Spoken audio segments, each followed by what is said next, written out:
I looked at the person standing in front of me. The facial features were still the same, but the aura, the body shape, completely changed. From the type of, I could take on 5 people like you by myself, to, you could take down 5 people like me by yourself. Of course, a slight exaggeration. After all, it was an irresponsible statement made in front of an acquaintance. No matter how thick-skinned I am, I had to blush at that moment. No wonder my mom had been acting differently today. She kept reminding me to dress nicely. Turns out everyone knew. I was the only one who was oblivious. I gently pinched my ear and forced a smile. It's been a while, hasn't it? He sighed. Yeah. If it had been any longer, you might have forgotten about me. I was speechless. This guy, always telling the harsh truth. I said, "So you knew it was me coming today. Why did you dress like that?" He replied nonchalantly, "There was no other choice. The prince has to stick to the fashion style of the princess from the countryside." So, were you also forced into a blind date? We were in the same boat. We both got beaten when we were young, and now we're both forced into marriage. Who would have thought he didn't need to think and answer right away? Of course not. I came voluntarily. I gasped. He continued slowly. 30 years in the East, 30 years in the West. Look at me now. He raised his arm to show off his muscles. No way! After waiting in frustration for 10 years, he's just here to show off his results? I stared at him for a while, not knowing what to say next. The old story. I couldn't bring myself to retell it. I'll head out first. Wait, where are we going for lunch? 2 voices overlapped. He frowned, annoyed. What? You know the person on the blind date is me and you're not going to follow the proper procedure? I said frankly, last time, when we got to this point, it was already over. I was too used to the performance. Don't even mention eating. As long as I wasn't scolded and could leave the cafe peacefully, I would be so happy. I don't know why, but that comment hit his funny bone. The corners of his mouth curved up, and he seemed genuinely happy. How could those people compare to me? 10 years have passed, and his confidence hasn't waned at all. He thought of something, crossed his arms, leaned back in the chair, and smiled. If you want to leave, then leave. I won't stop you. But I'll just tell my mom that you rejected me. He leaned closer, winked. You wouldn't want Aunt Wen to scold you, right? I didn't doubt it for a second. If my mom found out I rejected the son-in-law of her dreams, I'd definitely get a free serving of stir-fried bamboo shoots with meat. You're good. I gritted my teeth, grabbed my bag, cursed under my breath, and got into his car.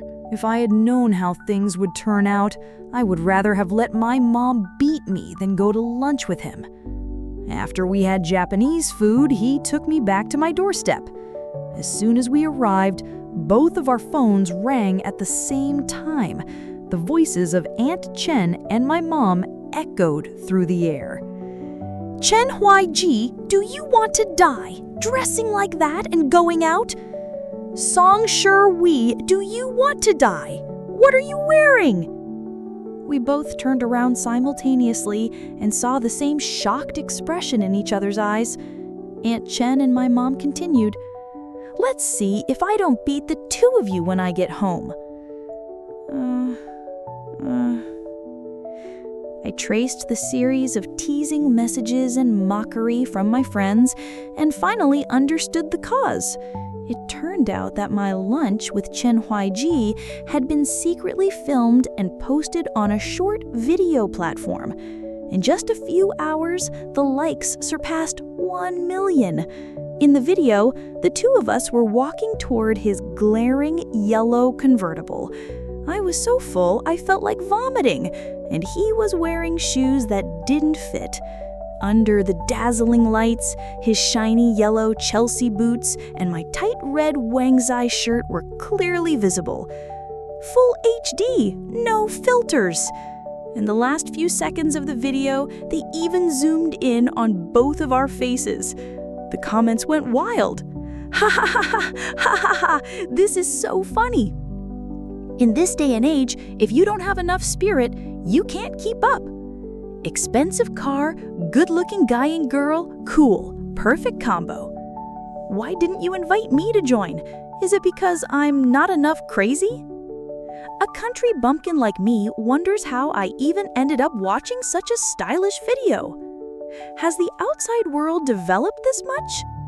Just woke up, let me go back to sleep. I'm laughing so hard my stomach hurts. Why are you laughing at them so much? It's really rude. I'm laughing too, but quietly in my blanket. Total embarrassment. The shyness and hesitation in this reunion all vanished. I gritted my teeth and yelled, "Chen Huai Ji!" It was all his fault for insisting on going to lunch and driving that car that caused such a stir. He nervously touched his nose, looked away, and muttered, "Why so serious? It's not the first time I've been on TV." Stay calm. It's just embarrassing. But my mom, she could tell why I always failed at blind dates. This time, it was obvious she was setting us up. If I messed things up because of myself, I wouldn't just get scolded when I got home, I'd get a beating too. More importantly, my mom would definitely keep arranging blind dates after this. Damn it. I can't stay calm. I lunged forward and grabbed the collar of his shirt. I pulled with such force that he didn't have time to react, and his perfectly sculpted face suddenly pressed against mine. Our foreheads bumped, and something soft brushed past my lips. He froze. I didn't have time to think. The pain made me blurt out, "Chen Huaiji, do you want to die?" Immediately after, a warm hand gently rubbed my forehead, carrying the scent of oranges. He softened his tone. Okay, I'm sorry, it's my fault." I lifted my head, gritting my teeth. "Chen Huaiji, you have to take responsibility." I don't know what he thought of, but he froze, his ears slowly turning red, his gaze avoiding mine. "So soon?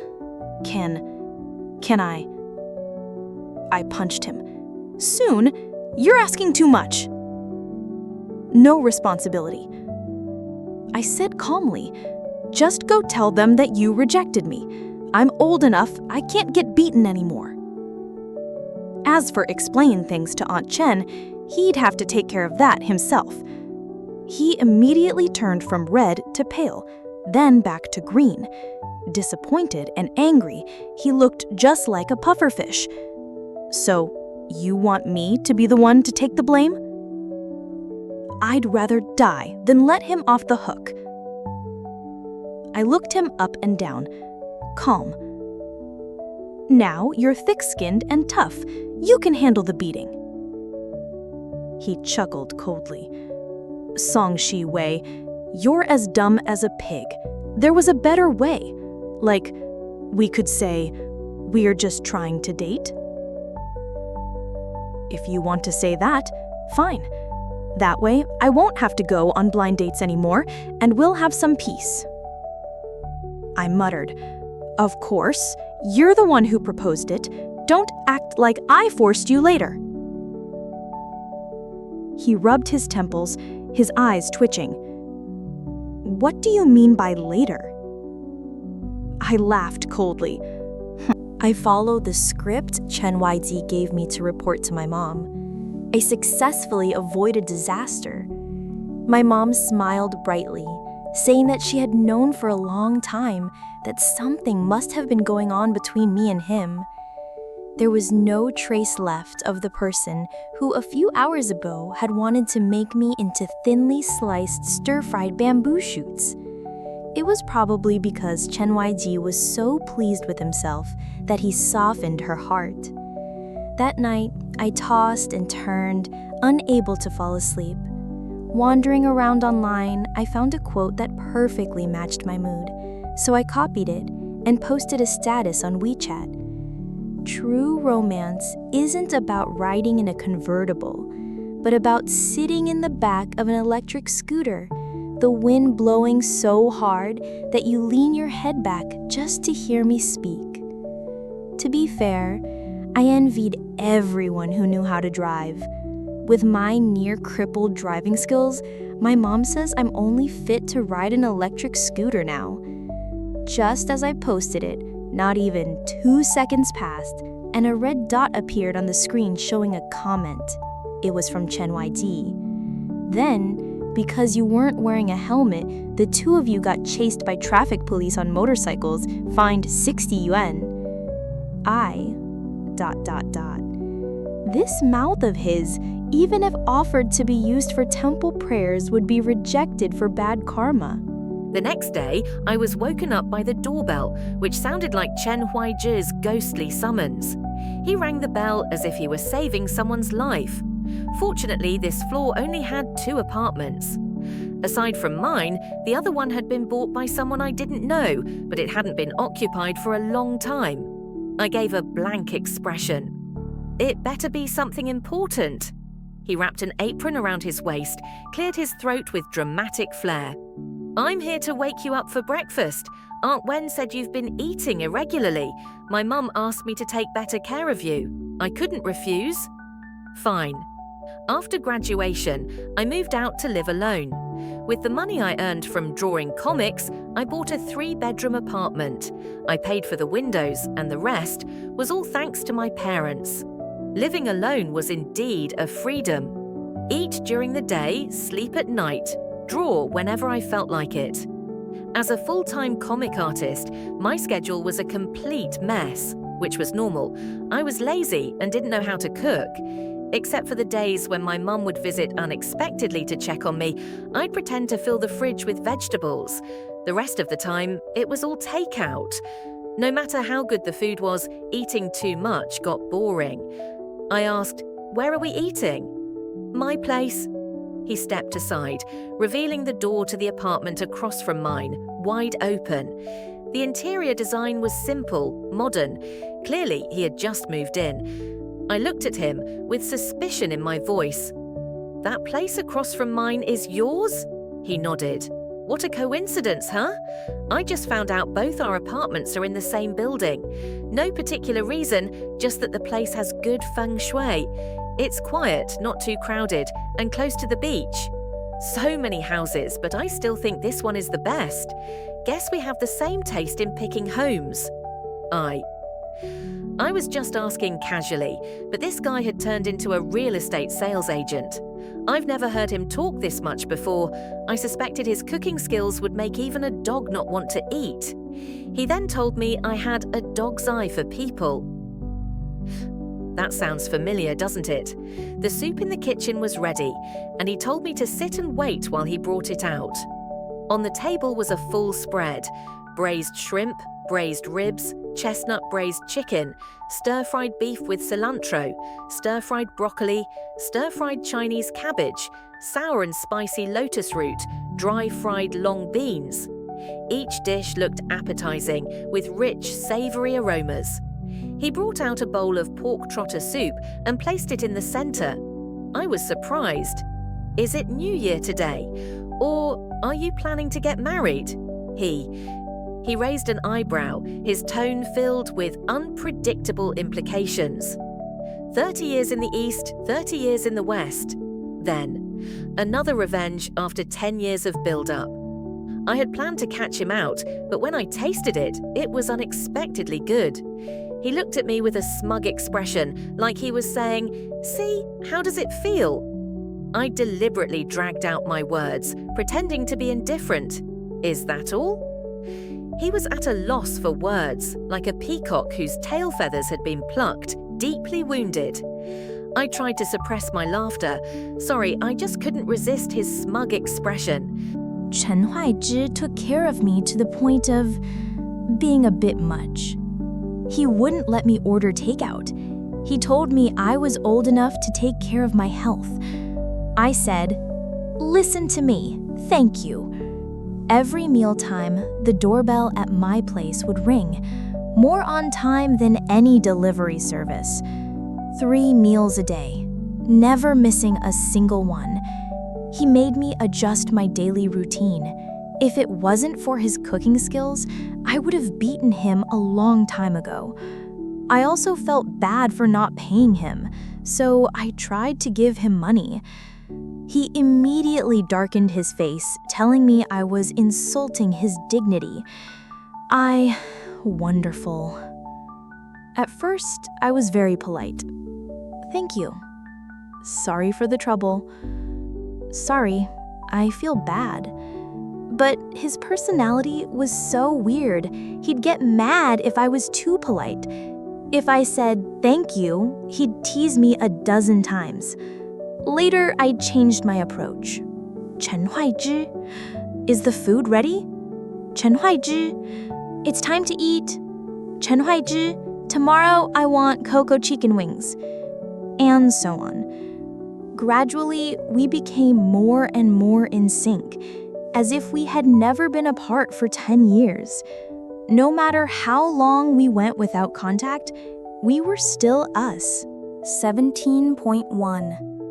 The latest chapter of my comic got a lot of criticism from the readers. They doubted I had ever seen a man's body. They said the drawings I made had no sensual appeal whatsoever. I'm good at building storylines, but when it comes to drawing scenes like mlem mlem, I'm clueless. I really don't know much about it.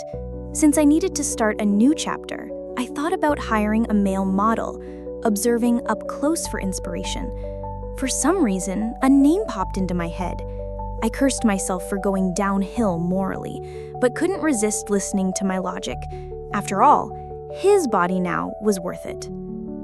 "Chen Huaizhi, tell me, we're still best friends, right?" He didn't give a clear answer. I continued, "Then, can you help me with something? Be a model for me." Worried that he wouldn't understand, I added, "Like a shirtless model." He was drinking water and spit it out. He coughed violently, his face turning bright red. I patted his back, helping him recover. "Is that okay? Give me a straight answer." He croaked, "No." I frowned. "So, Chen Huaizhi, you're not being a good friend. Do you remember when we were little, who gave you your most beloved pet? Who gave you the only candy in their pocket to eat? Who ate your leftovers when you couldn't finish your meal? Who got punished with you every time we got into trouble? Who, when we had only 5 yuan left, still spent it all to buy you a 4 yuan ice cream? Have you forgotten all that?" The more I spoke, the more emotional I got. The more I spoke, the more I felt like I was inspiring the masses. Chen Huaizhi looked completely stunned. Songshi Wei, how many times have you repeated these lines? It doesn't need many tricks as long as it works. I looked at him with expectant eyes. He turned his face away, avoiding my gaze. He didn't say yes, but his eyes showed his attitude. Suddenly, I felt an overwhelming sense of frustration, a kind of loss I couldn't name. Fine, I'll find someone else. I turned to leave. Suddenly, he yanked my wrist. He took a deep breath, then laughed like a madman. His voice gritted, "Who are you planning to find?" Honestly, I was going to ask someone from the Chun family, but they refused, so I had to pay someone else, find someone who's willing to take off their shirt. His eyes were filled with turbulence, but finally, they calmed into a gentle ripple. "Can't you ask me a few more times? I need to save face a little, you know." "Fine. Do you agree or not? Do you agree or not? Do you agree or not?" He paused for 2 seconds, his face turning bright red. When? 8 p.m. tonight. Remember to take a good shower and come over. 8 o'clock in the evening. I carefully rearranged my drawing room. The doorbell rang. I opened the door. A man in a thick bathrobe stood in front of me. His lips were tightly pressed, his face stiff, his hair still dripping with water. The bathrobe was neatly tied at the waist, highlighting his firm waist. I quietly clenched my hands, suppressing a smile. I had never seen Chen Huaichu look so tense, like he was going into battle. I led him into the room. There was a bed and a small sofa by the window. The rest was filled with wooden shelves and scattered sketch papers. Where should I sit? His voice was hoarse. Over there on the bed. To set the mood for the drawing, I deliberately adjusted the light to a warm yellow tone. I prepared the tools. He sat on the edge of the bed, still gripping the bathrobe tie, as if he was fighting himself. I gestured, "Take it off quickly." He looked at me for a long time, then sighed. His long fingers traced the tie. The robe loosened, revealing a muscular chest, his abs well-defined, his body proportioned just right. Not too muscular, but strong and balanced. The robe fell halfway, covering his lower waist, with a hint of a V-shaped muscle line peeking through. My throat suddenly went dry. I was about to speak when I saw Chen Huaichu closed his eyes, his face flushed, as though he was sacrificing for art. The movement was quick as lightning. Even the last cover he had was thrown aside. I said I wanted to draw the human body, but I didn't say I needed to strip everything off. He slowly opened his eyes. His porcelain skin began to turn pink. Draw. His hands clenched tightly. To be honest, I kind of wanted to draw it like that, but now my hands holding the pencil were shaking. I couldn't look him in the eye. Well, just the upper body off will be enough. He stared blankly for a few seconds. His face turned completely dark. Why didn't you say so earlier? Well, who told you to take it off so fast? I didn't even get a chance to say anything. I will absolutely not admit that I also kind of wanted to see. He didn't say anything, silently tying the robe back up. He sat still, motionless, his eyes unclear, but it felt like there were waves crashing against a rock. The air grew heavier. In that quiet atmosphere, he looked at me and I looked at the drawing. Those 4 hours that night were the hardest to describe of my life. After the live observation, my head was full of images of him and I couldn't shake them off. The inspiration was so overwhelming that I just couldn't stop drawing. It was really impossible to keep up. I stayed in my drawing room for several days straight, often losing track of time. Chen Huaji couldn't reach me and started to get anxious. I decided to give him the spare key. He would cook, then bring it to me. That night, I suddenly thought of a new detail for the script, so I told Chen Huaji, "I'm not eating dinner tonight." I casually threw some of my dirty clothes from the past few days into the washing machine I just had fixed, set it to an hour. Done. I didn't think about it anymore. I went straight into the drawing room, put on my headphones, and immersed myself in my own world. When I came out of the room, it was already 3 in the morning. At the entrance, there was a bowl of sweet soup placed neatly. It had been cold for a long time, clearly left there for quite a while. He didn't call me, nor did he bring it in. His dedication was almost abnormal. But what was even stranger was what happened after. For the next few days, Chen Huaji's gaze towards me became increasingly gloomy and his face grew more and more unpleasant. He didn't say a word during meals. Aside from the clink-clink sounds when clearing the dishes, he seemed like a silent housewife. I was too absorbed in my drawing, so I didn't pay attention to his behavior. Until today, when I looked carefully, I was taken aback. Chen Huaji's dark circles were so pronounced, his eyes were bloodshot. He looked like a wandering contemporary artist. In short, he looked like a homeless person. I tried to probe, did you go through some big emotional shock or something? He didn't answer, but instead stared at my neck intently. His voice was deep. What's that? Huh? I was confused, picked up a mirror to look, and I realized at some point a large red mark had appeared on my neck, and I had even scratched it raw. Probably a mosquito bite. He looked as tense as a taut string. Why do you have men's slippers in your house? Question mark? The unexpected question made me freeze for a few seconds. I tried to remember and finally recalled a few days ago I had bought a buy one get one free pair of slippers from the supermarket. That's it. I bought them for you. I tried to brag a bit. Clever phrasing, but he calmly refuted. Really? But I wear size 43. The other pair is size 41. ... This was really awkward. I was speechless, and he seemed to have already predicted that. His gaze gradually darkened, and the last spark in his eyes shattered. His voice turned sarcastic, colder than ever. Artists like you, to find inspiration for your work, you're willing to offer yourself for art, right?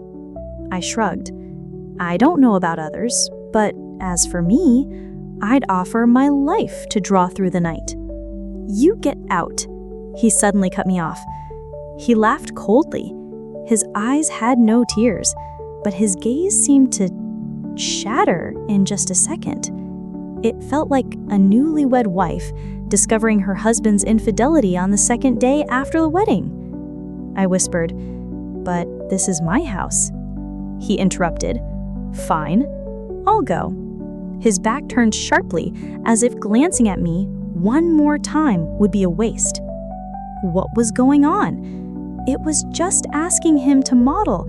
Did he really need to react as if I'd done something horrendous? I was extremely frustrated. The more I thought about it, the angrier I got. If he didn't want to model, he could have just rejected it from the start. Why did he always act like I was forcing him? My emotions were like muddy water swirling inside me, cloudy, chaotic. Since that day, Chen Huaji and I started a silent war. I didn't want to make things awkward, so when he invited me to eat, I purposely didn't go. After that, he stopped asking me. I started ordering takeout. The doorbell rang. It was the snack I had ordered. The delivery guy, wearing a black cap, bowed his head low, not showing his face. He handed me the food, said nothing, and turned to leave. I subconsciously glanced at him again. When I got home and opened the takeout box, I immediately realized the food had been tampered with. The next day, I didn't dare to order takeout again, just had instant noodles. But when I took the trash out, I found a bouquet of white chrysanthemums outside my door. I thought it was a delivery mistake. After all, who gives flowers? White chrysanthemums. But right after that, I saw a note tucked inside. It said, "To the lovely Miss Song." My skin prickled. I didn't even bother with the trash anymore. I rushed back to my room. As I was still wondering if it was just a prank from some kids, my phone buzzed with the message from an unknown number. "My beautiful Vivi, the gift I carefully chose for you, do you like it? ... Question mark, question mark, question mark. Now I was sure I was being stalked by a freak. The room was eerily quiet. Then the doorbell rang suddenly, urgently, and loudly. My heart skipped a beat. My mind was filled with criminal cases, and I didn't dare to open the door. It wasn't until the second ring stopped that my shirt was drenched in sweat. I was about to call the police when my phone rang. It was Chen Huaji calling. On the other end, his voice was tense, frantic. "Are you home? Is everything okay? I'm outside your door." The nerves in my head snapped, like a ship lost at sea, finally seeing the shore. I opened the door, and without saying a word, I threw myself into his arms. Tears streamed down my face, falling silently down my cheeks. He held me tightly, gently patting my back. "Don't be afraid, I'm here." I cried until I was exhausted, and when I finally calmed down, I realized I was sitting on the sofa, half of my body leaning into his arms. His arm was pressed against my back, the feeling so vivid, and my face began to feel hot. He lowered his head, his finger gently wiping away the moisture from the corner of my eye. What exactly happened? I briefly explained that I might have been stalked by a freak. He furrowed his brows, his eyes slowly turning cold. "Call the police. I'll go with you." The police said it was likely someone we knew who committed the crime, but due to a lack of evidence, they couldn't confirm whether the delivery guy was the suspect, and more investigation was needed. On the way back from the police station, I suddenly remembered, "How did you know I was in trouble?" He replied, "Today, your doorbell didn't ring, and you didn't order any food." "I've been eating chips." "Oh. This needs time to resolve. You live alone across from my place. It's not safe. Come stay at my house." His tone was as if we had never fought. I glanced at his clean and tidy face and softly said, "Okay." 21. After moving into Chen Huaiji's house, we silently agreed to never bring up the Cold War. Between us, an odd balance was maintained. He gave me the master bedroom, and he slept in the smaller room next to it. That evening, I went outside to get some water and saw someone who should have been in their room lying on the sofa. The laptop screen on the coffee table still emitted a faint blue light. His long legs were cramped up, the thin blanket barely covered him. The gentle moonlight of early summer spilled down, and his thick eyelashes cast a faint shadow under his nose. His breathing was steady, strangely quiet. Though it was early summer, the night air still felt a bit cold. I walked over, picked up the corner of the blanket, and gently draped it over him. In that moment, he slightly opened his eyes, his gaze still drowsy. He grabbed my wrist, then tilted his head and gently kissed the inside of my wrist. The soft touch of his lips, along with the warmth that brushed against my pulse, felt like it was about to burn me alive. I felt like all the bones in my body had melted, standing there frozen. Only when his breathing returned to its usual rhythm did I snap out of it, silently returning to my room. Just as I closed the door, the person on the sofa opened his eyes. There was complete clarity in his gaze. He lifted his hand to cover half his face, his expression momentarily complex, caught between restraint and letting go. On Thursday night, the creep was finally caught.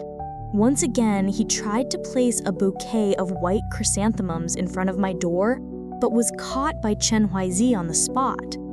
That was when I realized why he didn't sleep in the bedroom, but always lay on the sofa in the living room.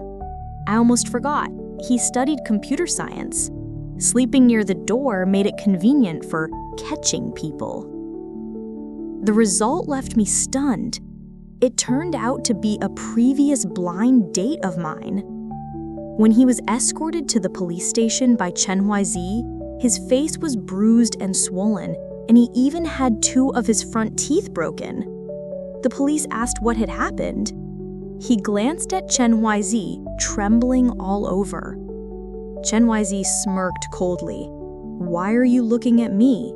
Want to accuse me of hitting you? I told you, when I saw you, you already had broken teeth and a bruised face." The man shook his head rapidly, clutching the police officer's hand as if he had grabbed a life-saving straw. "Officer, it's just that I fell." He tried to justify that he wasn't a creep. He said this was just a normal way for couples to express their love. The police officer replied, "Then why white chrysanthemums? Were you trying to scare her?" He answered, "It's so unfair. The white chrysanthemums were on sale, 6 yuan for a whole big bunch." The police officer said, "Then why did you tamper with her takeout food?" He replied, "What kind of woman doesn't know how to save? Always eating expensive food. I just try to bite, what's the big deal? At my house, women always eat leftovers from men." I was furious and questioned him. "When did I agree to date you?" He shamelessly said, "That meeting, I thought you were fine. My mom thought you were acceptable, just a little too tall, but still, you could barely fit into our Lee family's house." Does your house not have mirrors or just urine? You, a short 1.6 meter tall potato, have the nerve to call me tall? Chen Huizi, when looking for a partner, it's not just about looks, but you also have to look at yourself. Laughter erupted around us. In the end, the guy was detained for 7 days for his repeated offenses and lack of remorse as part of a re-education program. Since I hadn't been home for a few days, I decided to take all the sheets, blankets, and pillows off the bed to wash them in the washing machine. After pressing the timer button, what I saw left me stunned. Is this washing machine broken? It was shaking violently, sometimes rhythmically, sometimes erratically, and accompanied by erratic moaning sounds. The volume was so loud that the entire house could hear it. Except for my soundproofed drawing room, my ears had been tainted. Ridiculous, truly ridiculous. Song Shiwei, tell it to get lost and I'll help you find some inspiration. Chen Weiji's voice rang out from behind, full of anger, getting closer and closer. I turned around. I saw him standing there, frozen, eyes glued to the washing machine, which was going crazy, not moving an inch. He was so stunned that he almost lost his ability to speak. "You've got to be kidding me. It's just washing? Why is it making that kind of inappropriate sound?" Time seemed to freeze for a few seconds. I linked all the details in my head and came to a ridiculous conclusion. "I have a question. You told someone to get lost. Was it the washing machine?" I pointed at the washing machine. "Could it be you think those sounds were coming from you?" He swallowed, his Adam's apple bobbing up and down. His face turned bright red, his eyes filled with confusion and guilt. I smiled faintly. "You're really ridiculous. Don't you have a mouth? Why didn't you just ask me directly?" His back straightened, his voice calm, but tinged with sadness.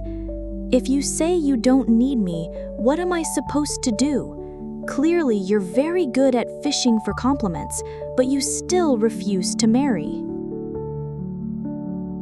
They say when the wine flows, the truth comes out. I took out a bottle of wine my father had carefully kept. "How's your tolerance for alcohol?" He didn't hesitate. "Of course, I'm good at everything." I laughed. We sat on the sofa, drinking one glass after another. It was as if we were both waiting for something, though we both knew exactly what it was. The sunset descended, and the soft light of the setting sun shone through the window, gently casting over both of us. Our faces seemed to be dusted with a layer of pink.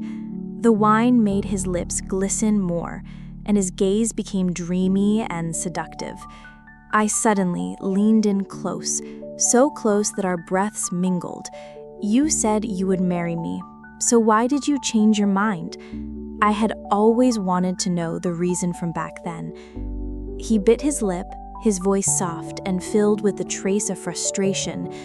It's not that I didn't want to, it's just I was embarrassed. Do you understand? He sniffed, looking up at the window. You like a type who's subtly seductive, so I tried to become that. But clearly you said you'd wait for me, yet you went on blind dates first. 10 years, not a single phone call? Do you know how I lived those 10 years? I rested my head on his shoulder, playing with his ear. You're still as adorable as before, just as cute as when we were kids. He snorted, turning his head away, but his pinky gently touched my hand, and finally our 10 fingers intertwined. Aunt said you like the type who's quietly seductive. I can't do that, but can I be openly seductive? He pulled me into his arms, pressing me onto the sofa. I smiled softly, not answering. The air slowly grew thick, like it was fermenting. He lowered his head, his breath growing hotter. Suddenly, the sound of a door opening came from outside. Before I could react, Aunt Chen and my mom stood frozen in the doorway, the entire situation in the room clear to them. My mom, no. Staring. ... The next second, both of them, naturally, turned around and left, pretending they hadn't seen anything. After only a few steps, their laughter echoed down the hallway. See, I told you they were meant for each other. I said sooner or later we'd be in-laws. I wrapped my arms around his neck and teased. Oops, I guess I'll have to pretend to be honest now. He corrected me seriously. Silly, it should be called A Wedding is Coming Soon. That's right, a wedding was on the way. We had once lost each other through the changing seasons, but now, under the spring sky with flowers and autumn moon, we could sit side by side with nothing left hidden. End of the full text.